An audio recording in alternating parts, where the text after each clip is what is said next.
नमस्कार दोस्तों, स्वागत है आपका रियल टॉक रियल पीपल के एक और खास एपिसोड में। मैं हूं अनुराग प्रताप सिंह और आज हमारे साथ मौजूद हैं एक ऐसे व्यक्ति जिन्होंने अपनी वाणी और विचारों से हजारों लोगों तक भारतीय संस्कृति और अध्यात्म का संदेश पहुंचाया है। तो आइए स्वागत करते हैं आदरणीय अवधेश मिश्रा जी का। सच्चिदानंद रूपाय विश्वोत्पत्त्यादि हेतवे तापत्रय विनाशाय श्री कृष्णाय वयम नमः। आज मैं रियल टॉक रियल पीपल के चैनल में उपस्थित हूं और हमारे सामने हैं अनुराग सिंह जी जो कि ब्रॉडकास्ट कर रहे हैं। और मैं इस चैनल के माध्यम से जितने भी देश और विदेश के और जो लोग इससे जुड़े हैं उनके लिए बहुत बहुत आभार और बधाई देता हूं कि आप इस चैनल के माध्यम से समाज की गहराइयों को उद्गार करके और लोगों को यहाँ ला रहे हैं और लोगों की बात को निकाल करके समाज में रख रहे हैं। मैं बहुत बहुत धन्यवाद देता हूँ, आपको बधाई देता हूँ। तो शुरू करते हैं पहले क्वेश्चन के साथ। अध्यात्म क्या है? अध्यात्म कोई अलग विषय नहीं है। अध्यात्म का मतलब है आत्मा। आत्मा ही अध्यात्म है। इसीलिए भगवान श्री कृष्ण गीता में कहते हैं कि अहम आत्मा गुडाकेशा, इसलिए आत्मा ही अध्यात्म है। सनातन शब्द का वास्तविक अर्थ क्या है? क्या यह एक केवल धर्म है या जीवन जीने का एक शाश्वत पद्धति? देखिए, मैं बताऊं, भारत देश में नहीं अभी तो सारी जगह सनातन के नाम पे लड़ने को सभी तैयार हैं, लेकिन सनातन के बारे में आज लोग जानते नहीं है कि सनातन क्या है। ना जानने के कारण इसका आप लोगों को देखा होगा कि लोग कहते हैं कि प्रभु राम की जय। तो हम जानते हैं कि दशरथ पुत्र राम है। श्री कृष्ण भगवान की जय हमें पता है कि यशोदानंदन है, देवकी नंदन है, उनके हम जय बोलते हैं। लेकिन अगर आप किसी से पूछें कि सनातन की जय बोलते हैं हम कि सनातन धर्म की जय, तो उससे पूछो सनातन क्या है। तो आज सनातन के बारे में विवरण नहीं दे पा रहे हैं। उसका मूल कारण है कि हम अपने शास्त्रों का अध्ययन नहीं करते हैं, हम अपने गीता का अध्ययन नहीं करते। भगवान कृष्ण गीता में कहते हैं कि हे अर्जुन, आत्मा ही सनातन है और आत्मा ही सनातन है, इसलिए आत्मा सभी के अंदर विद्यमान है। इसलिए आत्मा को जानना पड़ेगा, तब सनातन धर्म समझ में आएगा। श्रीमद् भगवत का वास्तविक स्वरूप क्या है? इसे केवल कथा न मानकर जीवन दर्शन क्यों कहा जाता है? देखिए, श्रीमद् भागवत कथा जो है, आदि में सबसे पहले सृष्टि के पहले नारायण ने 4 श्लोक श्रीमद् भागवत के जो है ब्रह्मा जी को दिए थे। लेकिन आज समाज से वो 4 श्लोकों का स्वरूप समाप्त हो गया, जिन 4 श्लोकों के माध्यम से व्यक्ति को उस परमात्मा का साक्षात्कार होता था, जो परमात्मा हमारे कण कण में व्याप्त है, जिसको रामायण में कहा गया है, सिया राम मैं सब जग जानी, करहु प्रणाम जोड़ जुग पानी। जो संसार के कण कण में व्याप्त सकता है, उसको 4 साधन प्राप्त करने के, जिसे चतुर्श्लोकी भागवत कहते हैं। लेकिन दुर्भाग्य ये रहा कि आज समाज में 28वें द्वापर में वेद व्यास ने 4 श्लोकों की साधना की, संप्रास आश्रम बद्रीनाथ में सरस्वती नदी के किनारे पर। और साधना करने के बाद जब उन्हें प्रभु का साक्षात्कार हुआ, तब 18,000 श्लोक लिख दिए। लेकिन वो 4 श्लोक क्या है जो नारायण ने सबसे पहले ब्रह्मा को दिए? ब्रह्मा ने उन्हीं 4 श्लोकों से सृष्टि का निर्माण किया। उन्हीं 4 श्लोकों से सनकादिक ने संसार में इस अध्यात्म का, सनातन का प्रचार किया। उन्हीं 4 श्लोकों से नारद जी को दिया। वही नारद जी ने 4 श्लोकों का ज्ञान वेद व्यास को दिया। लेकिन आज दुर्भाग्य ये रहा सिंह साहब हमारे समाज में कि वो 4 श्लोक कहीं ना कहीं भूल गए हैं और हम 18,000 श्लोक का वाचन कर रहे हैं। तो लोगों से मूलता ये है कि श्रीमद् भागवत कथा एक बार सुनने के बाद व्यक्ति का कल्याण हो जाता है। राजा परीक्षित ने एक बार सुनी, कल्याण हो गया। लेकिन आज संसार में हजारों व्यक्ति हजारों कथा सुन लेते हैं, इसके बाद भी उनके पास कोई कल्याण का रास्ता दिखाई नहीं देता है। मूलता बात यह है कि हम अपने मूल स्वरूप को खो बैठे। वो 4 श्लोक जो भगवान विष्णु के 4 हाथ हैं, एक में शंख है, एक में चक्र है, एक गदा है, एक पद्म है। जो चक्र है वो प्रकाश का घोतक है। इसीलिए आज संसार में भगवान का स्वरूप क्या है? सहज प्रकाश रूप भगवाना नहतः पुर विज्ञान बयाना। भगवान का रूप है जो प्रकाश रूप है। इसलिए भगवान कृष्ण गीता में कहते ना तद्भास्ते सूर्यो न शशांको न पावका ना यद गत्वा न निवर्तन्ते तद्धाम परमम्। हे अर्जुन, मेरे प्रकाश को प्राप्त कर लेना ही तुम्हारी वास्तविकता है, क्योंकि मेरा जो ये प्रकाश रूप है, ये मेरा वास्तविक रूप जो है वो प्रकाश रूप है। क्योंकि भगवान कृष्ण युद्ध क्षेत्र में सामने खड़े हैं, आपको पता है, और वो कह रहे हैं मुझे देख, तो अर्जुन कह रहा है महाराज मैं तो आपको देख रहा हूं। आपको मैं देख रहा हूं, आप मेरे सामने खड़े। बोले नहीं, ये जो शरीर है आप लोग सब जानते हैं, ये शरीर एक ना एक दिन नष्ट हो जाता है। तो भगवान इस संसार में कृष्ण के शरीर रूप में आए तो शरीर वो नष्ट होगा। अब शरीर नष्ट होता है तो वो कह रहे अर्जुन मेरा वास्तविक रूप ये नहीं है, मेरा जो वास्तविक रूप है वो तेरे अंदर है, तेरे अंदर है। इसलिए कहा है कि ना तू माम शक्य से दृष्टम नैनम स्वचक्षुषा, हे अर्जुन इन नेत्रों से तू मुझे नहीं देख सकता, इसलिए तुझे मैं दिव्य नेत्र दे रहा हूं, दिव्य नेत्र से तू मेरी जानकारी रख सकता है। इसलिए समाज में हमें एक गुरु की आवश्यकता होती है। देखिए शिक्षक गुरु हजारों होते हैं, लेकिन दीक्षा गुरु एक होता है। आपने प्राइमरी प्राथमिक विद्यालय से शिक्षा ली, वो भी हमारा शिक्षक गुरु है, लेकिन दीक्षा गुरु एक होता है। इसलिए भगवान कृष्ण कह रहे हैं अर्जुन को माध्यम बना करके कि गीता अध्याय 4 श्लोक नंबर 32, तद विधि प्रणपाते पर विस्मय सेव्या उपदेश क्षति ते ज्ञानम ज्ञानीना तत्वदर्शना। हे अर्जुन अगर तू मुझे प्राप्त करना चाहता है तो तत्वदर्शी के पास जाना पड़ेगा। इसलिए आप लोगों को पता है कबीरदास जी रामानंद के पास गए गुरु परंपरा में, क्योंकि वो दीक्षा के गुरु थे। आपको पता है नरेंद्र नाथ जो बाद में स्वामी विवेकानंद बने, वो रामकृष्ण परमहंस के पास गए। राम और भगवान कृष्ण भगवान थे, लेकिन इनको भी गुरु के पास जाना पड़ा। सांदीपन आश्रम में उज्जैन गए, भगवान राम वशिष्ठ जी के सानिध्य में पहुंचे। तो बिना गुरु के ज्ञान नहीं हो सकता है, क्योंकि रामचरितमानस में तो गोस्वामी तुलसीदास जी ने मोहर लगा दी कि गुरु बिन भवनिध तरह न कोई, जो ब्रंच शंकर सब होई। गुरु के बगैर इस संसार से साक्षात्कार नहीं हो सकता है, चाहे आप शंकर जी के समान हो जाए, चाहे ब्रह्मा जी के समान हो जाए। तो कहने का तात्पर्य है कि हम मूलतः अपने तत्व से भटके हुए हैं, इसलिए हमें किसी सच्चे सत्पुरुष का जीवन में आगमन होता है, तभी हमारा कल्याण होता है। आप बताइए रामकृष्ण परमहंस को इसके पहले कौन जानता था? कौन नहीं जानता था। जब स्वामी विवेकानंद ने उनके ज्ञान का प्रचार किया तब पता चला कि रामकृष्ण परमहंस भी कोई संसार के सदगुरु थे।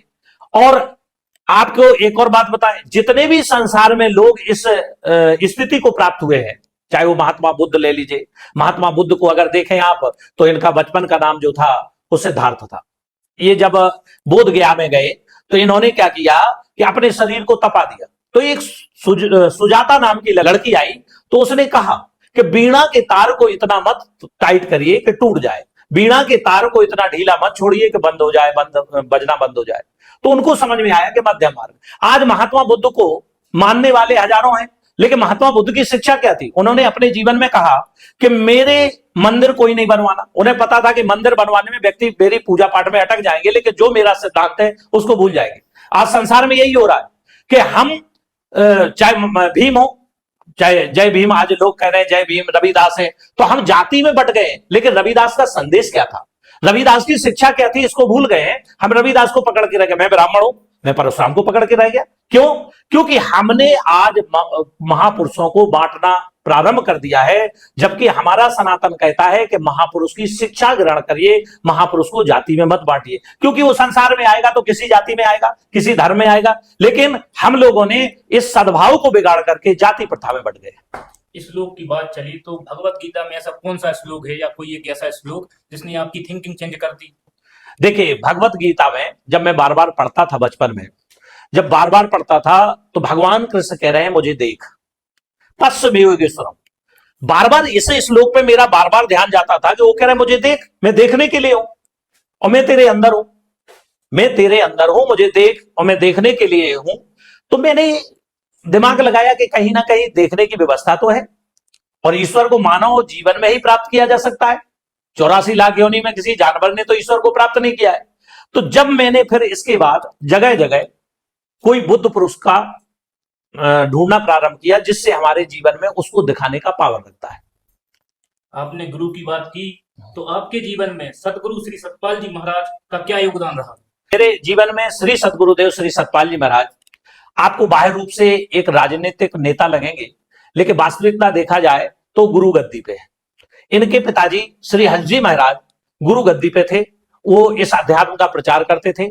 उनके जो गुरु थे वो स्वरूपानंद जी थे नगली वाले, उनके गुरु थे जो अद्वित्यानंद जी थे, उनके गुरु जो थे वो द्वैतानंद जी, द्वैतानंद के जो गुरु थे वो तोतापुरी थे। तो हमारी जो ये गुरु परंपरा की सीढ़ी है ये क्रम से, और आज सदगुरुदेव श्री सतपाल जी महाराज उस गद्दी पे आसीन है।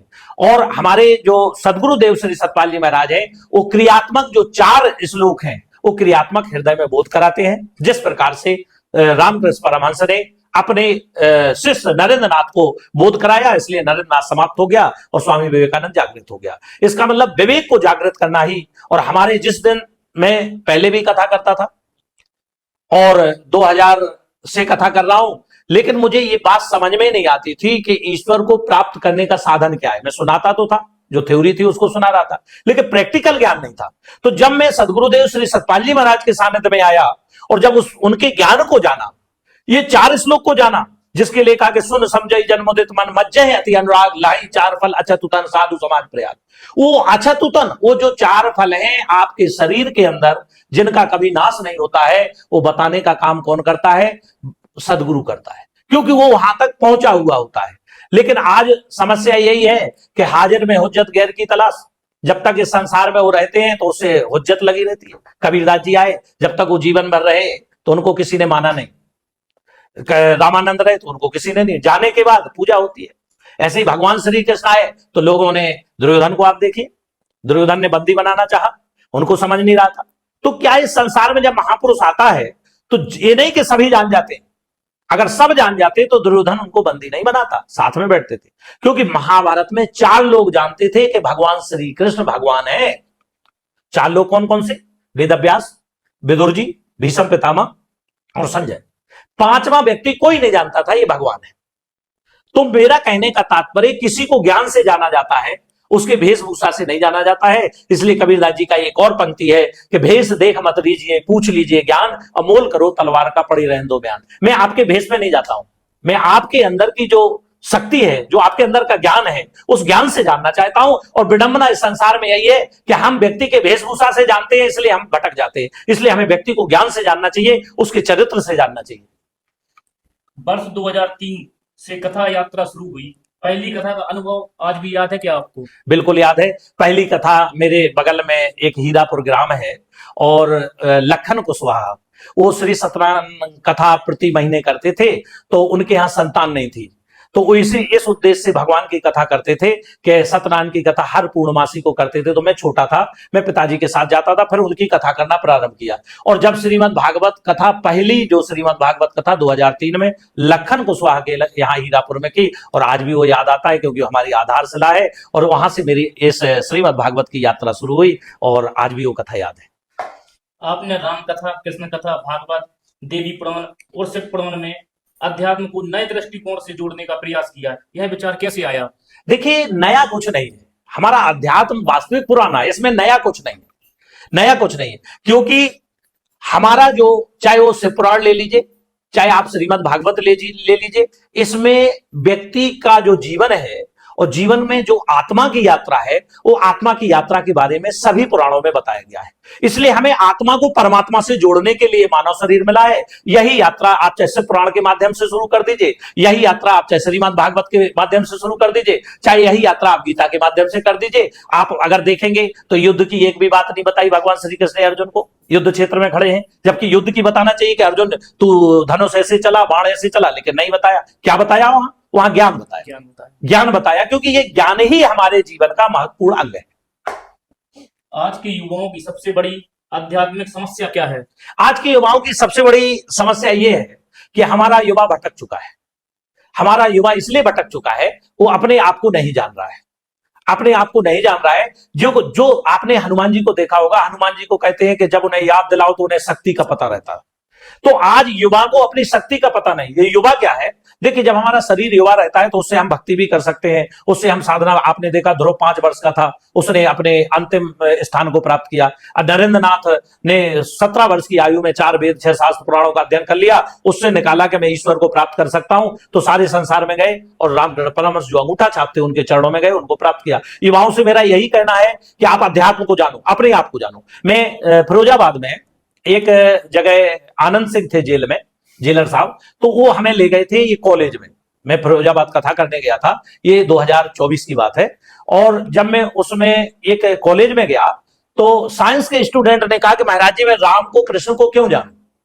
तो मैंने उनसे कहा था, आपको राम और कृष्ण को नहीं जानना है, आपको अपने आप को जानना है कि मैं कौन हूं।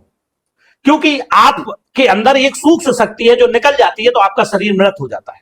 वो कौन सी शक्ति है? उस शक्ति को जान लिया तो हमने राम को जान लिया, उस शक्ति को जान लिया तो हमने कृष्ण को जान लिया, उस शक्ति को जान लिया तो हमने सारे महापुरुषों को जान लिया। इसलिए हमें अपने आप को जानना है। हमें, जिसलिए कबीरदास जी ने भी बहुत सुंदर एक पंक्ति कही है कि 4 राम हैं जगत में, 3 राम व्यवहार।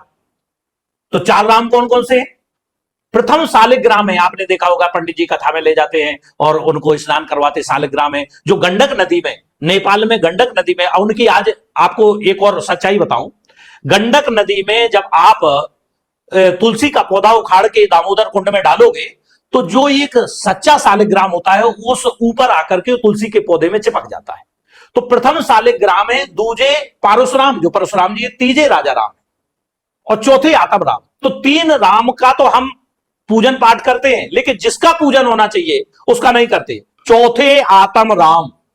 इसलिए आत्मा को जान लिया तो हमने तीनों को जान लिया। आत्मा मूल है, इसलिए आत्मा को नहीं जाना तो हम जगह जगह भटकते हैं। इसलिए हमें जानना किसे था? आत्मा को। इसलिए दासबोध पत्रिका में शिवाजी के गुरु थे समर्थ रामदास, उन्होंने लिखा है, बड़ा सुंदर लिखा, नाना शास्त्र पठेन लोकई नाना देवत पूजनम आत्मज्ञान बिना पार्थ सर्व कर्म निरर्थकम। आत्मा को जान लिया तो मैंने सारे संसार की निधि को जान लिया। इसलिए मैं सारे युवाओं से, सारे भारत देश वासियों से और आपके चैनल के माध्यम से मैं बहुत बहुत धन्यवाद एक बार पुनः आपको देता हूं कि आपने इस चैनल में बुलाया और आपकी ये सोच आई कि मैं अपने यहाँ के महाराज जी, किंकर जी महाराज जी को बुलाऊं। मैं इसके लिए आपके और आपके पंडित जी को बहुत बहुत धन्यवाद देता हूं कि आप इस चैनल के माध्यम से मेरी बात समाज में जा रहे हैं। मैं आज के युवा से यही कहूंगा कि आप अपने आप को जाने, अपने अपनी अंदर की छुपी शक्ति को जाने। आप उस शक्ति को बर्बाद कर रहे हैं, उस शक्ति को जानिए जो आत्मा रूप से आपके अंदर विराजमान है। इसलिए उस शक्ति को जानना है और हमें भारत देश का कल्याण करना है और अपने आप का कल्याण करना है। क्या केवल पूजा पाठ से अध्यात्म मिल सकता है? नहीं। या जीवन जीने का तरीका ही बदलना पड़ता है? नहीं, पूजा पाठ से, हाँ, ये प्राथमिक स्टेज भी नहीं है। मैं आपको बता दूं, ये बड़ा ज्वलंत प्रश्न है, क्योंकि भगवान राम को आप मानते हो, भगवान कृष्ण को मानते हो, भगवान शंकर जी को मानते हो, लेकिन आज ना भगवान शंकर जी की कोई बात मान रहा है, ना भगवान राम की मान रहा है और ना आज कोई भगवान कृष्ण की बात मान रहा है। अब आपको मैं उदाहरण बता रहा हूं। भगवान राम कह रहे हैं कि अगर कोई मुझे प्राप्त करना चाहता है तो पहली क्लास क्या है? प्रथम भगति संतन कर संगा। मुझे संत का सानिध्य करना। वो अलग विषय है कि संत कौन, अगर इसमें आएंगे तो लंबा मैटर हो जाएगा। संत कौन है ये मैं आपसे बाद में चर्चा करूंगा। संत की पहचान क्या है? प्रथम भगति संतन कर संगा। अब कहीं पूजा पाठ तो नहीं कहा ना प्रभु राम ने कि प्रथम भगति पूजा पर संग करना। तो हम लोग क्या है, राम की बात को नेगलेक्ट कर रहे हैं, हम लोग कृष्ण की बात को नेगलेक्ट कर रहे हैं, हम लोग शंकर जी की बात को नेगलेक्ट कर रहे हैं। अगर भगवान राम कह रहे हैं कि प्रथम भगति संतन कर संगा, ये पहली क्लास है। अगर आपको एमए की डिग्री प्राप्त करना है तो आपको क्या करना पड़ेगा? पहली कक्षा में एडमिशन लेना पड़ेगा। और यहां आप क्या करते हो? दूजे रत्नम कथा प्रसंग। आप कथा प्रसंग पढ़ने लगते हो, उसका अर्थ का अनर्थ लगा लेते हो। इसीलिए आज कहा कि रामायण में ये लिखा, रामायण की पंक्ति फाड़ी जा रही, क्योंकि हमें अर्थ का पता नहीं है। जैसे किसी ने कहा कि ये चौपाई काफी चली है, आपको पता होगा चैनलों में, कि ढोल गमार शूद्र पशु नारी सकल ताड़ना के अधिकारी। इसका अर्थ आपको पता ही नहीं है। जिन लोगों ने ये कहा, ये अर्थ ये नहीं है जो आप लगाते हो। इसलिए कहा कि गोस्वामी तुलसीदास जी को अगर समझना है तो प्रथम भगति किसी संत का सानिध्य करना पड़ेगा। जैसे आपको अगर अंग्रेजी पढ़नी है तो किसके पास जाना पड़ेगा? किताब खरीद सकते हो, आप पढ़ सकते हो, लेकिन समझ नहीं सकते हो। समझने के लिए हमें अंग्रेजी टीचर की आवश्यकता है। संस्कृत को पढ़ना है तो संस्कृत टीचर की आवश्यकता है। उसी प्रकार अध्यात्म को जानना है, वेद शास्त्रों को जानना है तो प्रथम भगति संतन कर संगा, हमें उस संत के पास जाना पड़ेगा जो वेदों का रचयिता है। यदि भगवान आपको आज के समाज के लिए केवल एक संदेश देने को कहे तो आप क्या देंगे? मैं यही संदेश दूंगा कि अपने आप को जाने।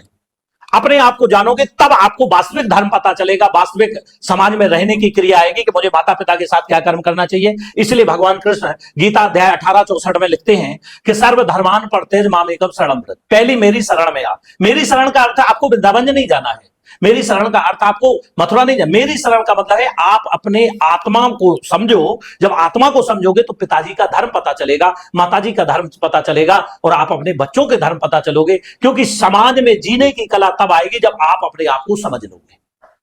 आपके जीवन का सबसे भावुक कथा प्रसंग कौन सा रहा जिसे आप कभी नहीं भूल पाए?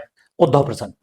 उद्धव प्रसंग आज भी अगर हमारे, आप यूट्यूब मेरा चैनल है पंडित अवधेश मिश्रा किंकर, और इस चैनल पे अगर आप देखेंगे और मेरा अगर उद्धव चरित्र देखेंगे तो जब उद्धव जी जाते हैं मथुरा जाते हैं और मथुरा में वहां यशोदा माँ की स्थिति देखते हैं, गोपियों की स्थिति देखते हैं, तो वो जो हमारा कथा का भाव है ना, वो मैं सही से ठीक ठीक वर्णन नहीं कर पाता हूं, कि भाव में खो जाता हूं, एक ईश्वर प्रेम में, एक अपने सच्चे मित्र के प्रेम में। तो सबसे अगर भावनात्मक कथा है तो मेरी उद्धव कथा है।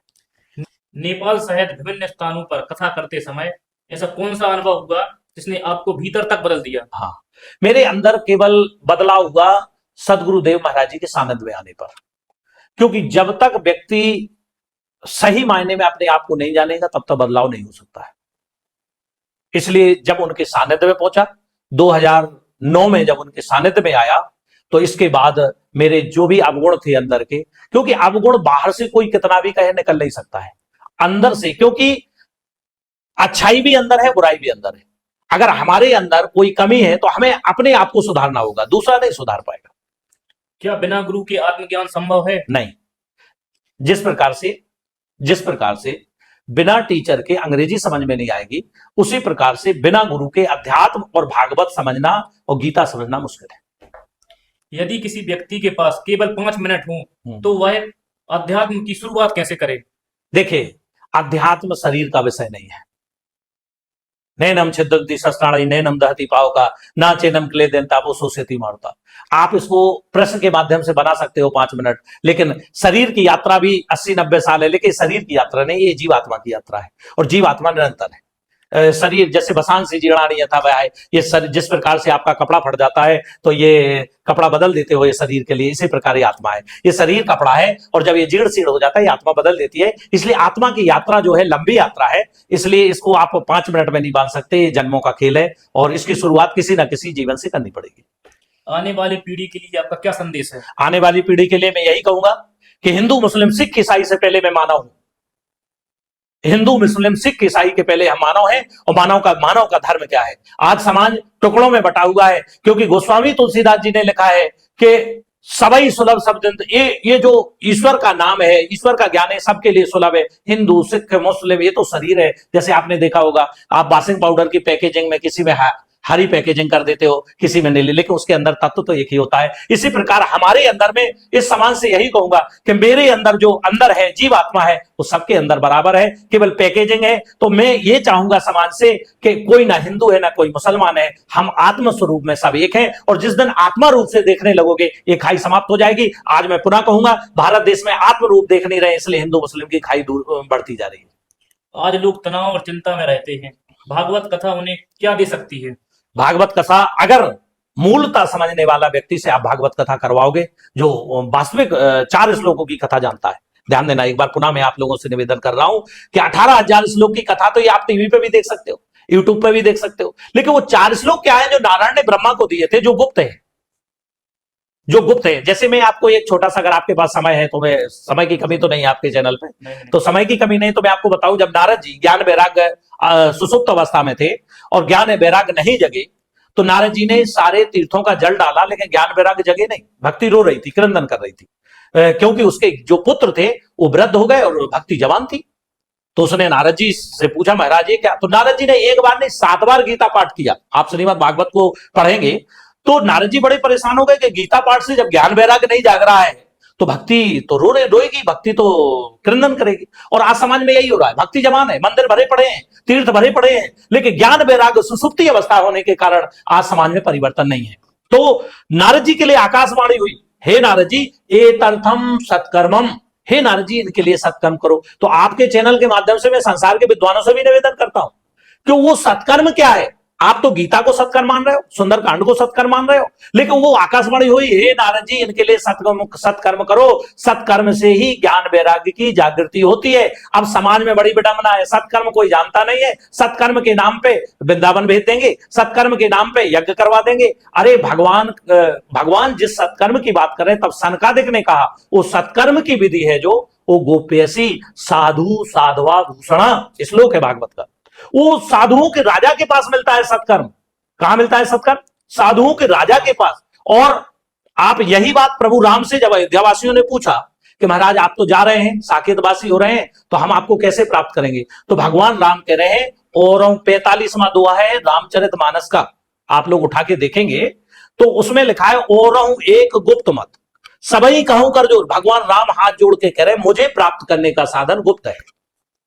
अब आप बताइए, आप लोग पढ़े लिखे लोग हैं, विद्वान लोग हैं, इस समाज के लोग, वे समाज से प्रश्न है कि आप जितने भी कर्म कर रहे हो ये तो प्रकट है, जल चढ़ा रहे हो प्रकट है, माला घुमा रहे हो प्रकट है, लेकिन वो भगवान राम कह रहे और होंगे तो गुप्त मत, मुझे प्राप्त करने का साधन गुप्त है, उसको प्रकट नहीं किया जा सकता है। और है कैसा?